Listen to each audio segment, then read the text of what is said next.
Hi, I'm Hal Roberts. This is Bridge City News. Here's some of the top stories we've been following. One man has been arrested in connection with a smash and grab at a Lethbridge restaurant. Federal Conservative leader Erin O'Toole attacks the Trudeau Liberals, saying more transparency is needed as to when Canadians will be receiving the COVID-19 vaccines. And we hear about a World War II veteran who not only celebrated his 104th birthday, but also recovered from the novel coronavirus. Your nation, your province, your southern Alberta. From the heart of Lethbridge, it's Bridge City News with Hal Roberts. Thanks so much for joining us. COVID-19 cases continue to rise in Alberta. Over the past 24 hours, 1,828 new cases have been identified. Government officials say 553 people are in hospital, with 99 in intensive care. There are 18,243 active cases in the province. Now, the good news is that more than 46,000 Albertans have recovered from the novel coronavirus. The provincial positivity rate is currently sitting at 10.5%. Across the province, the Edmonton zone still leads the way with 8,578 active cases. The Calgary zone is next with 6,666 cases. The Central zone has 1,251, and here in the South zone, we have 630 active cases, including 237 in Lethbridge. Lethbridge County has 67 active novel coronavirus cases. Lethbridge County Council approved a temporary mandatory face covering bylaw today in response to the growing number of COVID-19 cases in the county. Effective immediately, masks or face coverings must be worn in all indoor enclosed public spaces. That includes public vehicles. The exception is for children under the age of 10 and people with an underlying medical condition. Violations of the bylaw are subject to a $100 fine. Alberta's Chief Medical Officer of Health says rural areas are now feeling the effects of the province's spiking numbers of COVID-19 cases. Dr. Tina Henshaw says around 16% of the most recent cases came from outside of the Calgary and Edmonton health zones. NDP health critic David Shepherd says the rising number of rural cases raises the question as to why Premier Jason Kenney has not imposed a province-wide mask mandate. There are now over 500 Albertans in hospital with the virus, and close to 600 Albertans have also died from COVID-19. The Alberta government says that hospitals in our province are currently running around 91% capacity due to the coronavirus. But according to John Carpe from the Justice Centre for Constitutional Freedoms, that's not a new problem. Across Canada, the COVID patients are using less than a tenth of the ICU capacity. And people seem to have forgotten that before COVID got here, we always had problems with hospitals being overcrowded. If you listen to the politicians and chief medical officers talking, you'd think this was some brand new problem that's never been around. But we've been struggling for years with the fact that from time to time, hospitals do get overwhelmed. Mr. Carpe will also explain why preventing churches in Manitoba from hosting drive-in church services right now is wrong. That interview with Jeanette Rocher is coming up later in our program. Canada's National Advisory Committee on Immunization today issued a priority list of who will receive the COVID-19 vaccine first. Chief Public Health Officer Dr. Theresa Tam says the first 6 million doses will go to long-term care residents and staff, anyone over the age of 80, frontline workers, and those in Indigenous communities. These 4 groups of people, as things are rolled out, should be covered by the initial doses. But I just have to caution that given there's so many different parameters and uncertainties, we just have to be prepared for unexpected things to happen, deliveries, etc. But I think the bottom line to your question is that those 4 categories were informed by an assumption that we will get 6 billion doses. Lethbridge police have charged 2 men in connection with a smash and grab that took place November 29th at Honker's Pub and Eatery. A small truck was driven through the front window of the restaurant. 2 men then stole an ATM inside and drove off. Police executed a search warrant at a home on 7th Avenue North and found evidence connecting 2 men to the Honker's break-in. 30-year-old Travis Robert Taylor was arrested and faces various charges, including break-and-enter. Police are still looking for 31-year-old Travis Roy Priest, who faces similar charges. A warrant has been issued for his arrest. Lethbridge East MLA Nathan Neudorf has been voted Alberta's hardest-working MLA from his colleagues. The legislature handed out 9 awards to local MLAs, and Neudorf was one of the recipients. He says the award and recognition mean a lot to him. It's really nice to be recognized this way by my colleagues. I have just an incredible list of colleagues on both sides of the aisle. The sad part to me actually is there's so many people that don't necessarily get recognized by one of these awards where their name could have been on the list for any number of things, but I am just grateful for it for the time that it happens, yeah. Neudorf currently sits on 4 standing committees, 1 special committee, and 15 caucus committees, task forces, and other appointments. As if he wasn't busy enough, Mr. Neudorf made a stop at the Lethbridge Airport today with a funding announcement. Airports are typically mostly federally funded, so to be funded provincially for the runway and the lighting on the runway is very significant. It allows us to really move forward. And the importance of it is Lethbridge is the hub of the south in Alberta. That airport link for agriculture, for business, for conferences up to Edmonton or other jurisdictions, whether it's medically related or advanced education related or tourism related, it's a really big piece. One of the biggest considerations for Exhibition Park and that expansion was coupled with the ability to increase air traffic through our airport. The City of Lethbridge and Lethbridge County transferred ownership and governance of the airport from the county to the city in 2018. Lethbridge Mayor Chris Spearman at that time said the airport needed about $30 million worth of upgrades. Recovering from addiction is a complex issue. Many say it takes a lot of hard work, a balanced lifestyle, and emotional support. But who says that support needs to come from a human being? The Recovery College in Lethbridge offers a variety of courses, and one involves pets. Video journalist Ainsley O'Reilly has the details. Petting a cat for 20 seconds can release dopamine in you and create a calming effect and happiness. And then we want to actually experience that if someone doesn't have experience in that. In 3 sessions, Lethbridge Recovery College is hoping to educate people in their addiction journeys on the benefits of pets as therapy, as well as other overall benefits. In their next session, facilitators will touch on practicalities and responsibilities. Okay, so it's going to cost me a little bit of money. I'm going to need to make sure I live in a place that allows pets. Where do I get a pet from? Do I go to a shelter? Do I foster one? Do I go to a pet store? We talk about all of those things. Provide resources, hopefully, throughout these courses, give you tools and tricks to help manage and cope with whatever you're experiencing. Their final session will be a virtual visit with the Lethbridge Humane Society. The pandemic has forced the facility to close temporarily, but you can still adopt a pet by appointment. Longtime volunteers say that they have seen firsthand that pets will improve your life, whether you're in recovery or just need a furry companion. They're always happy to see you, so it's hard to be unhappy around them because they're always so happy. And they don't care that you've had a bad day, and if somebody's yelled at you that day, they're just like, oh my God, you're home. I'm happy to see you. I'll always be happy to see you. And it makes your day better, no matter what. For Bridge City News, I'm Ainsley O'Reilly. Seniors in our community are experiencing loneliness and isolation due to the COVID-19 pandemic. Now, to help out, the Lethbridge Senior Citizens Organization has partnered with Volunteer Lethbridge to start the Drive Happiness program. As Micah Quinn explains now, the initiative will help put a smile on the faces of those who need it the most. Seniors that are in need of a ride can get picked up at their homes by a screened volunteer and be on their way to an appointment, a shopping trip, or to visit friends and family. We know that things like loneliness and being socially isolated contribute to our seniors' health problems, and we find that Drive Happiness was a program that could meet more than one of our seniors' needs, and as well as providing the basic service of affordable, safe transportation for them. Jack DeHeer became a volunteer driver with his wife Laura after volunteering with seniors in their church. But of course, because of COVID, that's come to a grinding halt. And when we saw this opportunity, it just fit right into our wheelhouse. I mean, we love working with the seniors. They're quite lonely and quite isolated today, and we thought that is one way that we can definitely help and give back to the seniors who've done so much for us. The Deheers had their first rider this week, and immediately the connection was there. But just the amount of talking we did with our first rider, and it's such a small world. She asked me if I was related to a Jack Dehere, and I said, "Yeah, that's me."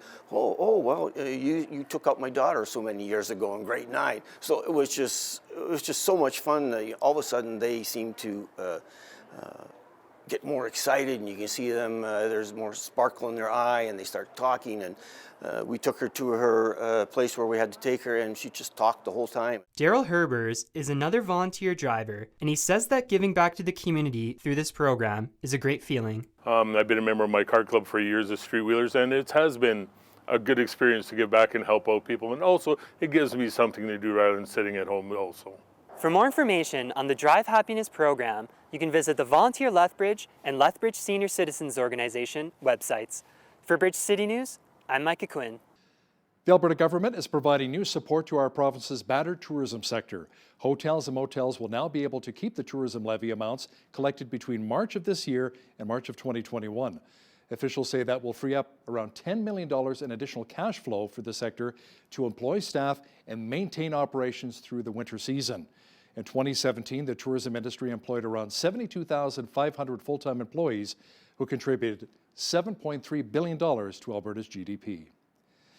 New figures show that Saskatchewan is on track to set a new record for overdose deaths. The Saskatchewan Coroner's Service says 323 people died or are suspected to have died from overdoses since January the 1st. The previous record was 171 deaths in 2018. The Ministry of Health says it has taken action to reduce opioid-related overdoses and deaths, including a new crystal meth inpatient treatment center. It says there are also new detox beds in cities such as Regina, Saskatoon, Prince Albert, and Moose Jaw. Manitoba Premier Brian Pallister made an emotional plea to residents to stay apart over the holidays. Pallister also issued a warning saying if you do not think that COVID-19 is real right now, well... If you don't think that COVID's real, right now you're an idiot. You need to understand that we're all in this together. You cannot fail to understand this. Stay apart. So I'm the guy who has to tell you to stay apart at Christmas and in the holiday season you celebrate with your faith or without your faith, that you celebrate normally with friends and with family, that where you share memories and build memories. I'm that guy. A total of 17 Winnipeg social agencies will split $1.4 million to help people experiencing homelessness this winter during the pandemic. The agencies are getting the money to find ways to help people deal with the effects of COVID-19. Some programs include allowing One Just City to have a weekend drop-in and Main Street Project to have better shelter cleaning. The money comes from the federal government's initiative called Reaching Home, Canada's Homelessness Strategy. After issuing rebates to customers earlier this year and promising more checks are in the mail, Manitoba's publicly owned auto insurer says it still is flush with cash.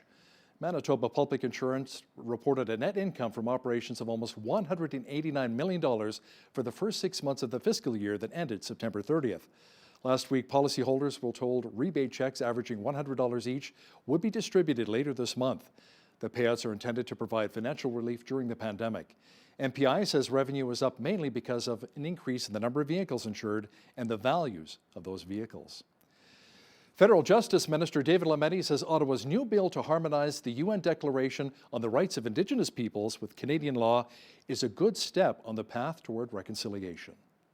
The United Nations Declaration on the Rights of Indigenous Peoples reflects a decade of work by Indigenous leaders around the globe. Its importance as a guiding framework should not be underestimated. Working with First Nations, Inuit, and Métis peoples to implement the Declaration and create a framework to achieve its objectives is a statement that the Government of Canada values, respects, and promotes the human rights of all, and not just some. Crown Indigenous Relations Minister Carolyn Bennett says too often Indigenous peoples have not had their rights upheld.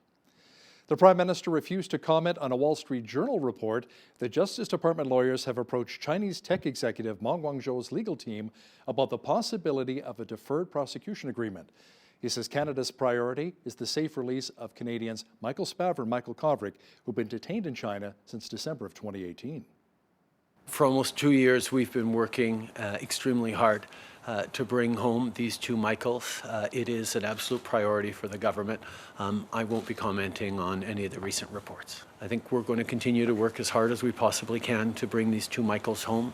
It's been extremely difficult for them, for their families and their loved ones. We will continue to stand up for Canadians in difficulty anywhere around the world. Federal Conservative leader Aaron O'Toole says Canadians need more details on how and when they will receive a vaccine for COVID-19. He says government transparency on the issue is vital to reassure Canadians about the vaccines themselves. Canada now finds itself delayed and behind most other G7 countries and nations with a total population of 2.7 billion people. Will all of these people receive vaccines before all of Canada has the opportunity? In the G20, Canada seems to be the only one with no clear plan for vaccine distribution. Without a concrete timeline for vaccines, businesses won't have the confidence to reinvest in their operations, to rehire Canadians who've been laid off during the pandemic.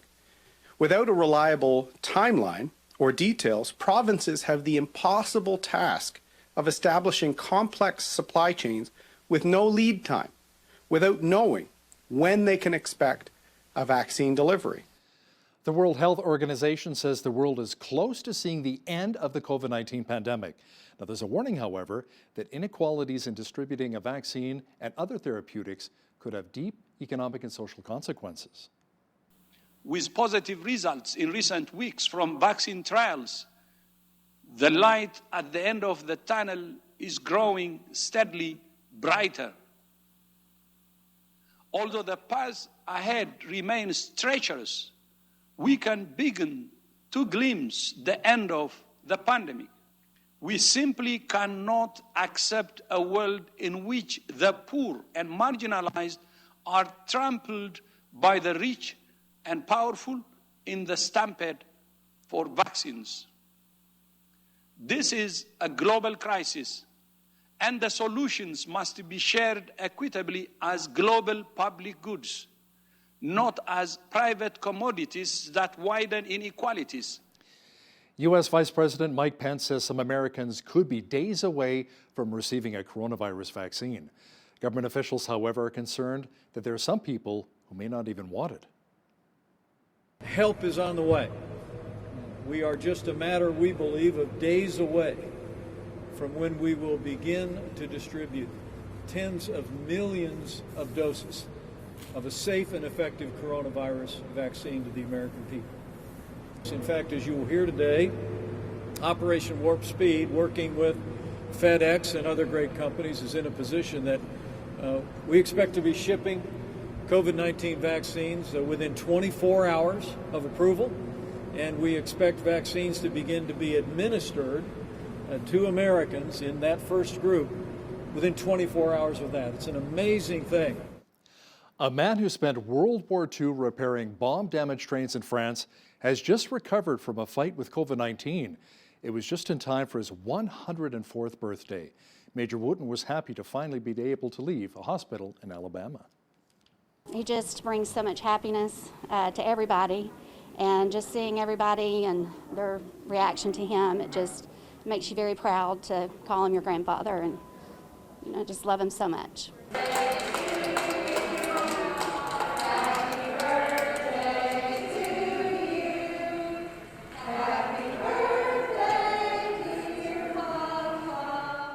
He's out just in time for the holidays, too. That is so great to see.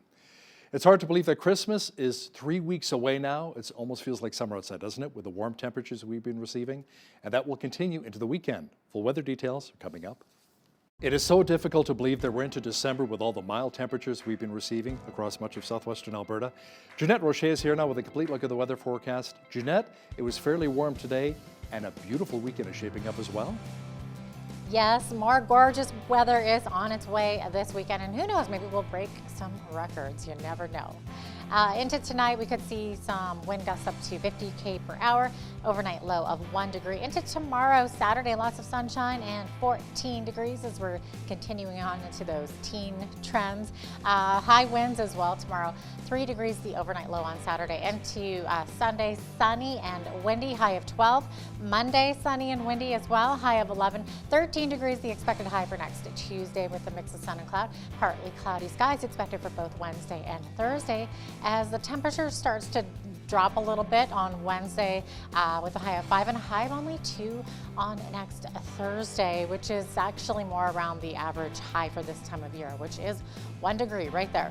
Minus 11, the average low. 17 was our high temperature in 1939, and it was a freezing minus 32 back in 1972.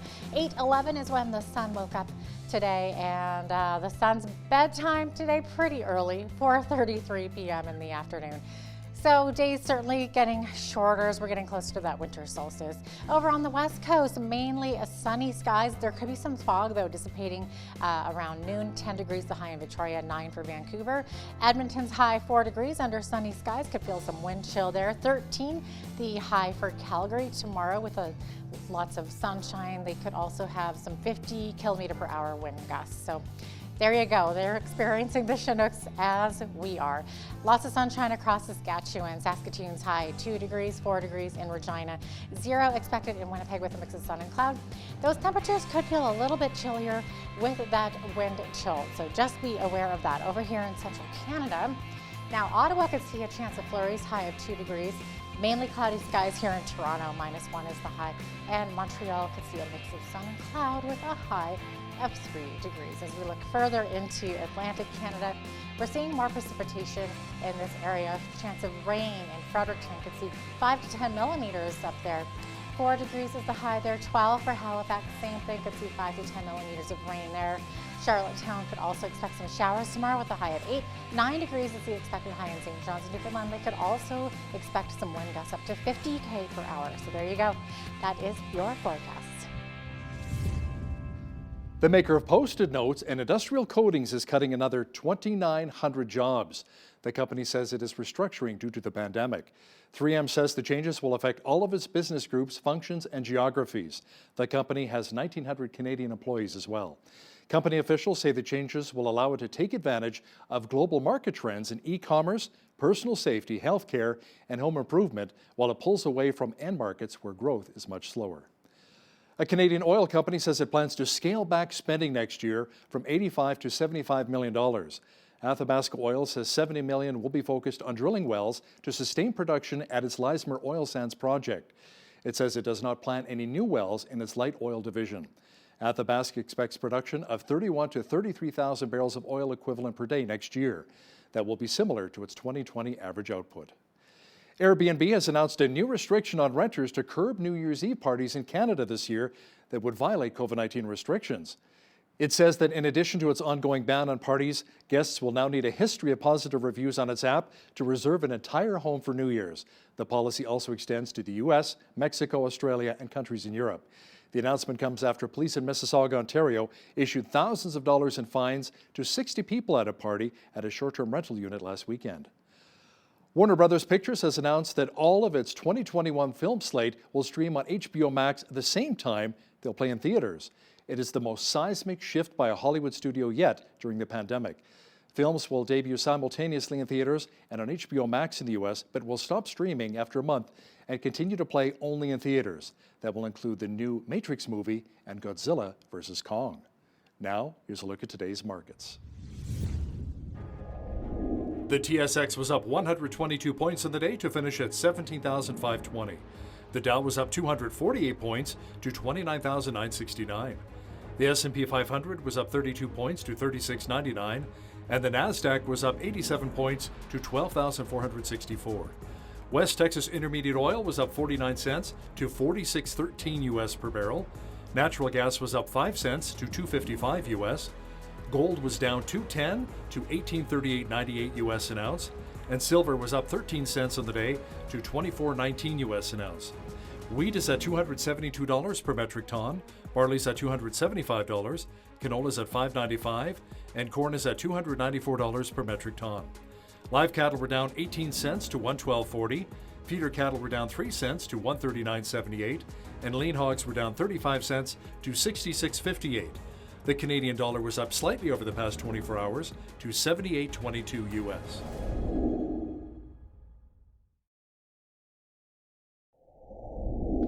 Recapping one of our top stories this hour, Lethbridge police have charged 2 men in connection with a smash and grab that took place November 29th at Honker's Pub and Eatery. A small truck was driven through the front window of the restaurant. 2 men then stole an ATM inside of the business and drove away. Police executed a search warrant at a home on 7th Avenue North and found evidence connecting the 2 men to the Honkers break-in. 30-year-old Travis Robert Taylor was arrested and faces various charges, including break-and-enter. Police are still looking for 31-year-old Travis Roy Priest, who faces similar charges. A warrant has been issued for his arrest. The fact that churches are not allowed to host drive-in services is ridiculous. That's according to lawyer John Carpe with the Justice Center for Constitutional Freedoms. Hear why he says there may be too much government overreach. That interview with Jeanette Rocher is coming up. But first, here's a look what's happening in and around your community.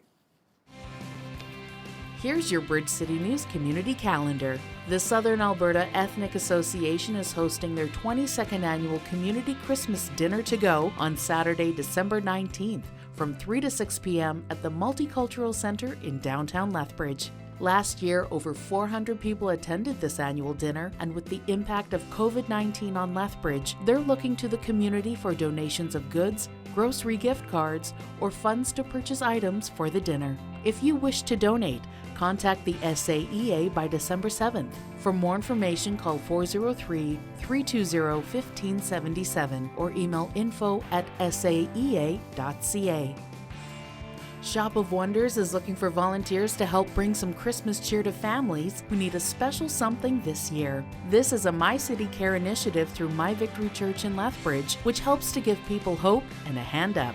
Volunteers will wrap gifts, entertain kids, and assist with other tasks. To learn more about this opportunity, call Carol at 403-942-1378 or email carol@myvictory.ca. Get out and explore nature. The Helen Schuler Nature Center is offering guided 1-hour field trips for all ages. Visit lethbridge.ca/things to do. Click on Nature Center and follow the events page, where you'll find a list of featured tours that will introduce you to amazing plants and animals found right here in Lethbridge. Cost is $35. Book online for your tour today. And that's your Bridge City News Community Calendar, brought to you by the Movie Mill. For trailers, times, and tickets, visit moviemill.com. With this second wave of COVID-19, Alberta and other provinces have been implementing further lockdowns. Health officials cite concerns about increasing cases causing hospital overcrowding, but others speak of the inadvertent health impact the restrictions place on the public, and small business owners, of course, are concerned about the financial impact. Our guest today joins us from Calgary via Skype. John Carpe is the president of the Justice Center for Constitutional Freedoms. John, welcome back to the show. Good to see you, Jeanette. So why don't we begin with what seems to be a strange twist from the government of Manitoba, in that it's not allowing churches to hold drive-in worship services. So even when people stay in their cars with the windows rolled up, and in fact, Leon Fontaine, who's the Miracle Channel CEO and also the lead pastor of Springs Church in Winnipeg, has now launched a legal challenge on this matter to stand up for religious rights. Well, the Justice Center has told the Manitoba government that if they don't shift this policy of banning drive-in church services, we will take them to court. And it seems the Manitoba government seems to think that the COVID virus can move from one person and jump through metal and glass and go through the air and penetrate the metal and glass of another car and infect somebody else there. I mean, it's utter nonsense, and there's no science behind it. And the closing of churches is completely unnecessary. The number of cases, what the media don't report on, is the fact that 97% of these people are perfectly healthy. And when they tell you that there's a whole bunch of people in hospital, they don't tell you the total hospital spaces, because the COVID patients right now are using only 3%, 4% of the available hospital beds. So the healthcare system is not in danger of being overrun. Okay, yeah, like I was going to ask, like, John, maybe you can help clear this up for me with these. I don't really understand what the, sense is the possible health concerns could possibly be coming out of the church situation. Like we were saying, we're just talking about metal and glass, people sitting in their cars. Are they worried that people are going to get out and congregate or run to the restroom or something? I mean, we sit in our cars in traffic jams and in red lights beside each other, or when we go through a drive-through restaurant. So it just doesn't really make a lot of sense. Well, I think the government's position is that if you've got a bunch of churchgoers that are all sitting inside their own cars, that they might be tempted to come out of their cars and give each other a hug. That seems to be the rationale from what I've heard, which obviously is very, very weak. Moreover, you've got people congregating, as we have the past 8 months since lockdowns were brought in March. We've got millions of Canadians that are congregating together every day at their Costco's and superstores and Walmarts, liquor stores, marijuana stores. So to single out churches is punitive. And there's no evidence that these lockdowns have saved any lives. Politicians like to say that they have, and I've asked for the evidence, and there's none that is forthcoming. Interesting. So do you think the Manitoba government will change anything now that it's facing a legal challenge with this case? I hope so. I mean, it's so unnecessary to have to take a government to court over this, but this is where we're at. If governments are going to be violating our rights and freedoms, then we have to take them to court. Yeah, no, there was an anti-lockdown protest rally in Calgary recently, and no tickets were issued at this event. However, since then, the leaders of that rally have been issued tickets after the event. So any thoughts on the legality of tickets issued? Is there any chance of winning in court on these kinds of things? Some of the people that have received tickets in Calgary have approached the Justice Centre, and we will be representing them. These are good Canadian citizens who were peacefully exercising their charter rights and freedoms, the freedom of expression, freedom of association, freedom of peaceful assembly. And the tickets are not justified. We're going to be pleading not guilty, and we're going to put the government to make its case in court. And the onus will be on the government to show that these ridiculous orders banning outside rallies, when we all know COVID is spread when you're in a close confined space with somebody else for a long period of time. Other than that, there's no risk of the virus spreading.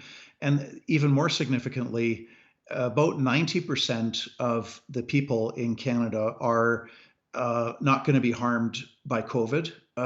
There's only 10% of the population, people who are elderly or people who are already very sick with 1 or 2 or 3 or more serious health conditions, a small number of younger people who are immune compromised. But the virus is a threat to 10% of the population, and there's no justification for governments locking down 100% of the population and violating our rights and freedoms for a virus that is simply not a threat to 90% of the population. And what we should do instead is protect the vulnerable. Well, I think the scary thing about the virus is that it is so new, so we really haven't seen the long-term effects on even healthy people now. But when it comes to a business requiring customers to wear a face mask, do you know how this is playing out in the courts? Are individuals losing their fight to not wear a mask, or have some been winning in court? What have you seen? I'm not aware of any court rulings yet because the court process takes a long time and the mask bylaws are quite new. So there are some tickets that have been issued and we don't know the outcome yet.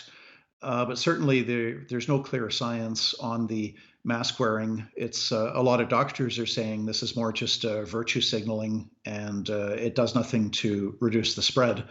It absolutely is a violation of our charter rights and freedoms, the right to liberty, the right to freedom of expression.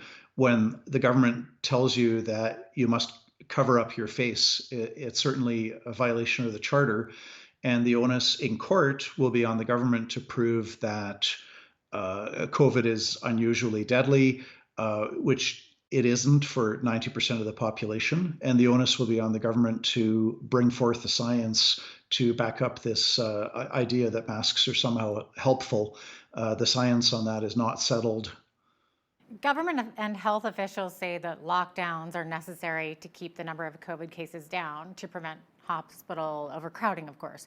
So how do you see it? How close to overcrowding are we at this point? Well, the COVID patients currently are occupying 2%, 3% of hospital beds, depending on which province. In Alberta, for example, we have 8,500 hospital beds, and we've got 200 or 300 COVID patients using the 8,500. And it's tragic how the media is engaging in fear mongering by mentioning the 200 or 300 COVID patients. They don't mention the fact that we have 8,500 hospital beds, and it's the same thing with ICU capacity. Across Canada, the COVID patients are using less than a tenth of the ICU capacity. And people seem to have forgotten that before COVID got here, we always had problems with hospitals being overcrowded. If you listen to the politicians and chief medical officers talking, you'd think this was some brand new problem that's never been around. But we've been struggling for years with the fact that from time to time, hospitals do get overwhelmed, and that's par for the course. You deal with it as best you can. So what are your thoughts on the accuracy of tests for COVID and how this either keeps us safer or potentially skews the numbers? Well, leading scientists and medical doctors have pointed out that the false positive rates on the RPC tests that are currently being used are as high as 90%. And so, and we know this from when you contrast the number of cases with the number of people in hospital, we know that 97%, 95%, 99%, depending on which province, of people that are getting these so-called positive tests, these are perfectly healthy people. They don't need medical care or attention. The other thing that influences the number of cases is that the governments today are testing hundreds of thousands of people, which they weren't doing in March. So if you test hundreds of thousands of people and you have a false positive rate as high as 90%, you're going to come up with all these cases. But we know from and this is government data, government statistics, we know from the number of people in hospitals, which is very small, we know that our hospitals are not at risk of being overwhelmed. And we know that 90, 95, 97% of these so-called cases pertain to perfectly healthy people that in most cases are not even contagious. Well, not every nation does a lockdown. So, John, can we learn something from other countries who aren't using lockdowns to flatten the curve? Are there some countries that have seemed to be having success without it? No, that's an excellent question. And the stats are all over the map because you've got countries with no lockdowns and high death rates, no lockdowns, low death rates, severe lockdowns, high death rates, no lockdowns, high death rates. I mean, it's just all over the map. But we do know that in Canada, we just released a paper, the Justice Centre released a paper called Flying Blind. We've been told that COVID is an unusually deadly killer. And in fact, in the first 8 months of 2020, fewer Canadians died than in the first 8 months of 2019. We also have seen this really weird, strange drop in the number of people that the government is reporting as having died of cancer and stroke and heart disease and lung disease and pneumonia and influenza. We've seen about 10,000 fewer Canadians die of those causes at the same time that we've had COVID deaths. So what's really happening is the same number of people are dying, and they're dying at the same time. But what the government is characterizing as a COVID death in previous years would have been put down as a cancer death or lung disease, heart disease, or stroke, or annual flu. So this is not an unusually deadly killer, and that's not my opinion. That's the government's data and statistics that tells us that this is not an unusually deadly killer. There has been a lot of debate over the accuracy of government reports on the number of deaths attributed to COVID, like you were just saying. So apparently anyone who dies with a COVID diagnosis is being labeled as a COVID death, even if they were already having other serious medical health issues with the patient. So is this creating unnecessary fear and potentially misleading numbers then? It's all part of the fear mongering. And it is common practice in many jurisdictions. I can't speak for each Canadian province individually, but in many jurisdictions around the world, you could be in a hospice terminally ill, and the doctor said, you've got 4 weeks to live or 8 weeks to live. And if you die with COVID in your body in a hospice when you were already terminally ill, that's listed as a COVID death. And this is public health officials have stated this publicly, that everybody who has COVID in their body when they die is listed as a COVID death. So this is where you get these big numbers from, and it's fear mongering. Interesting. John, thank you so much for your time today. John Carpe is the president of the Justice Center for Constitutional Freedoms. Thanks for your time. Thanks, Jeanette. Children today are constantly using digital devices, gaming systems, computers, and cell phones. Unfortunately, this does bring with it the risk of encountering online predators. How much responsibility for their safety should we be carrying as parents and adults? To talk more about it is Charlene Dokebauer, founder of Internet Sense First and author of The Internet, Are Children in Charge? Charlene, welcome back to BCN. Well, thank you for having me, Hal. It's great to be here. Charlene, share a little bit about your group and how it all began for you. The charity Internet Sense First started because we had a family member affected by the crime of child pornography at the age of 4 by neighbors. And yes, I say neighbors. We can't trust anyone anymore, it seems. And eventually she lived her life independently, got into drugs and alcohol, and then was killed by a drunk driver when she was 22. And as a network administrator, I discovered child pornography. I don't talk about the employer because I did a lot of freelancing as well. And you don't know that garbage until you see it. And once that happened, I decided to start a charity in memory of my family member and in support of all children online. And you do some public speaking and teaching on this, and you have some teaching materials for parents as well? Mainly my book is probably the best resource for parents, because it's very comprehensive. I do speaking. I've spoken in Iceland, Europe, India, the United States, Canada, and I go where I'm asked. And I believe that everyone needs to know about my theory of digital supervision. Charlene, how many parents actually monitor their kids' online activities? Do we actually know what they're watching, or are we dropping the ball sometimes? Most parents are dropping the ball all the time. I have to say, because the vulnerabilities of our children are huge now. They can be on any platform, and predators know exactly where they are. That's where they go, where their prey is. And the other big problem is that children are becoming the victimizers because of what they're seeing online. There's an epidemic of child-on-child sexual assault that I can get into in a few minutes and in a little more detail. But getting back to the predators for just a moment here, Charlene, are a lot of, let's say, adults posing as maybe 13 or 14-year-old boys or girls online? Oh, yeah. Oh, yes. 9, 10-year-old children. They can even get machines that will disguise their voice as a young child, which makes it so difficult for our children. I hear many parents say simply, you know what, I can't keep up. My kids know a lot more about technology than I do. So if that's the case, what do you say to those parents? How do you encourage them? Well, I encourage them to realize that I'm not pointing my finger at parents that they're not doing a good job. I'm saying that traditional parenting is still necessary, but we need to digitize our parenting. We're very busy taking our children to school, hockey games, basketball, dance classes, and then we give them the key to our router. And these children are the most independent of any generation in the history of the world. And we have to start supervising them while they're on digital devices. And my theory of digital supervision, I've written to be very user-friendly so that parents are not intimidated. We just had a summit in London, and it's called the International Summit to End Internet Child Exploitation. It was very well attended. We had people from Africa, Spain, Colombia, all over the place. One father bought my book, and he said, I can't tell you the relief I have in practicing digital supervision. I actually have a handle on what my children are doing. And I also want 6 more books. And I said, why? You want to read it 7 times? And he said, No, I want it for the parents of my children's friends so that they will be practicing digital supervision as well.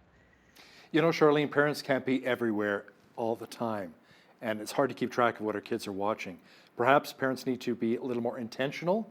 Do we need to really map out a plan, that digital plan that you were discussing? Absolutely.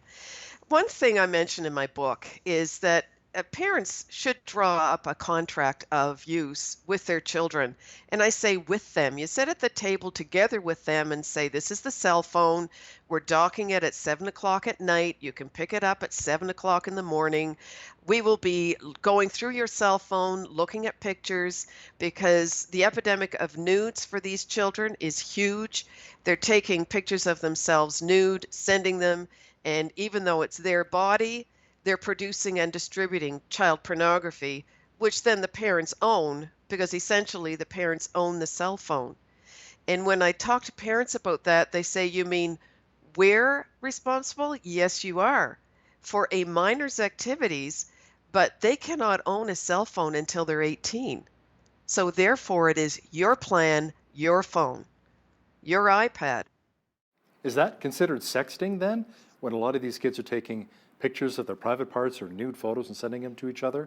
Is that what they call That's sexting? sexting. Yes, it is, Hal. And it's epidemic. I've talked to so many principals. Every time I speak in a school, a principal will whisper and say, we've had a child charged for this. And I say, no need to worry about it. It's in every school. It's in Canada, the United States, England, New Zealand. It's everywhere. And if people would start practicing digital supervision, which is user-friendly, they would know what their children are doing. How about if we took that router and kept it in the parents' bedroom and maybe continually changed the password each day? I advise everyone to put the router in the parental bedroom for two reasons. Number one, you can turn it off at night. Someone complained about what about the electronics in the bedroom, and I say it's not going to bother you if it's turned off. And the other reason, you can turn it off, your kids can't turn it on if it's in your bedroom. But the second reason is you're telling your children you're in charge. The location of the router in a common area is not a good idea. If we're paying for it, our children need to know. I have some parents that tell me, you know what, when you're finished your homework, then I'm going to give you access to the new password for Wi-Fi. And a lot of times the kids do their homework is that they keep changing and updating it each and every day. Now, Charlene, should we also invest in some software to block pornography sites in our homes? There are two ways of looking at that. You can get software to block pornography, and that will wear off when the child's about 8 or 9. They can work around software very easily. For as part of digital supervision, I tell parents to make sure they have a filter between their router and the computer, the host computer. And the router can divide the internet. There's one company that calls it a bright web, so that the child will go up into the bright web and be able to go on the internet without going on sites like that. The unfortunate thing is that does not work when the child is on a cell phone or they're gaming. Gaming can cause a few more issues so that the child cannot be as easily monitored.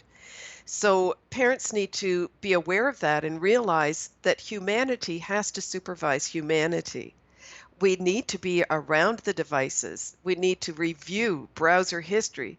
And when children realize their parents are reviewing the browser history, as a former educator, I know they'll erase it and put up the science project and the research on history. We need to start looking at the actual history, looking at what they're doing. If a child turns off a monitor, as soon as you go into a room, you go in and turn it back on. You don't let them off with that. Who is in charge? Right now, our children are in charge of the internet too often. We need to take charge and take our children back and be able to talk to them and supervise them. I love that, absolutely. Now, what do we need to teach our kids specifically when it comes to online safety? Avoid chat rooms, for one? Avoid chatting, avoid sending anything like a picture without the geolocator being turned off, things like that. And what I tell everyone now is that our children, in many ways, are being given too much ownership for decisions online. For example, a child knowing at the age of 8 whom they should speak with online is asking an awful lot of an 8-year-old. I don't know of an 8-year-old that plans dinner, let alone who they're going to talk to online. It's a tough call, and parents need to be talking to their children a lot about that. They need to be online games to see how their children are communicating online. Is your child a bully or a victim or a victimizer? Are they bullying a child into sending a nude, which is happening too much? Do you know if your child is going to commit suicide? They communicate all this online. If you're not online supporting your children and supervising, we are lacking in our parenting skills. We need to digitize. You know what's really scary as well at the same time, Charlene, is how much information kids share with strangers as opposed to their own parents who love and care for them. Do parents need to set a firm limit on how much time kids spend on their digital devices? You mentioned something about 7 o'clock, give me your phone until maybe 7 o'clock the next morning, and as well, maybe social media sites? Yes, now that can be difficult because even when I'm at a business meeting, I'll ask everyone to put their phones away because it's intimidating when someone's looking at a phone and you're a speaker. Try telling a child you're taking away their cell phone, which is why a contract before they even get a cell phone is so important. They're on digital devices too much. Yes, there should be limitations. And it's kind of funny, Hal, at this point that people will tell them you're only going to watch TV tonight. You can't go on the iPad. And I just sort of, that's punishment, is going on television rather than being online. There's just so much in my book about this, taking away a cell phone, what you need to look out for, what you need to look out for with a child that might be groomed by a predator. There's so much in digital supervision, but you know what, Hal? We can all do it, and we have to do it. Charlene, is it too harsh saying kids should not have cell phones until maybe the age of 14 or 15, or waiting to have an Instagram, TikTok, Snapchat, or Facebook account until they're about the same age? It's not out of the question, but I think my words would be good luck because so many children have them. It's again, if parents are giving the cell phones, tell your children you're going to be checking everything on that cell phone. And I mean everything. You press on every icon. They will create an icon for their nudes that looks as though it's a calculator or just a beach somewhere. Do children lie? Of course they do. I've been a teacher at parent-teacher night, and parents will say, my children never lie to me. And I would look at them and say, well, I lied to my parents. In fact, my poor sainted mother, I probably still tell the odd lie. We do. We want approval from our parents. We want to get off with things that maybe we shouldn't be doing. And this is where digital supervision comes in. Don't let them lie to you about the internet. Supervise. And you mentioned TikTok. TikTok is a very scary environment because kids are doing live streaming of nudes, of dancing and things like that. And I hesitate to mention one environment because this can happen anywhere. We have Facebook, we have FaceTime, we have live streaming everywhere. And predators love to get the live streaming. They are recording it as a child is doing it, but the child thinks it's being erased. And then the predator will sell it. And then when the child might find out who's looking at my pictures today, it's just a never-ending story. Yeah, it's a dark world we're living in right now. Now, part of the challenge is that your kids will have access to their computers and their phones during school hours, and you're at work. How do you manage that? Well, for one thing, I advise everyone on a cell phone especially to put a keylogger on. And a keylogger will record every key that a child presses on the cell phone, as well a comprehensive one will record all the pictures. And a parent can put that on before the child even gets the phone, and every night they can have a report sent to them so that they will know exactly what the child is involved in. You can put a type of filter on cell phones. Again, the kids can get around them. They talk about this in school all the time. We get around all that. But the key logger is a pretty good source. Looking at it is another one. I had one parent actually take her router to work every day, Wow. which because she had an extreme problem with her child. Wow. And it's difficult. But if the child has a data plan, who needs the router? How many parents actually take the time to sit down with their kids and have a really good heart-to-heart talk about internet safety and the potential consequences? Very few. I've talked to people just casually about digital supervision. And one fellow said, well, I talked to my 14-year-old son last night and he told me he didn't do anything and I'm good with that. And I'm like, really? Your child is lying. There's no question. The kids are all involved in this stuff. And I looked at him, I thought, no, I don't think I need to go any further. He was just blocking it. He should be looking at the devices every day at random. Take a look. See what your kids are doing. See what pictures are on their galleries. I've interviewed kids in high school that said there are thousands of these nudes on on galleries. Are parents looking? They couldn't be, because the parents can be charged for possession of child pornography. And we had an incident in London, Ontario. A 9-year-old was sending videos over TikTok to a 35-year-old. And the FBI tipped off the police. And this is a scenario most parents would not want to have. The police came knocking at their door at 6:45, opened the door, confiscated all computer equipment, the parents and the child's, because the parents are suspect. Are they allowing this? Because there are some parents allowing this and selling these videos for their income. It's a multi-billion-dollar industry. Do you want to have that conversation with the police? And that's not just parents, grandparents. Are kids visiting you with your wide open networks? Are you looking at what they're doing while they're in your home? A child visiting another kid. What are they doing?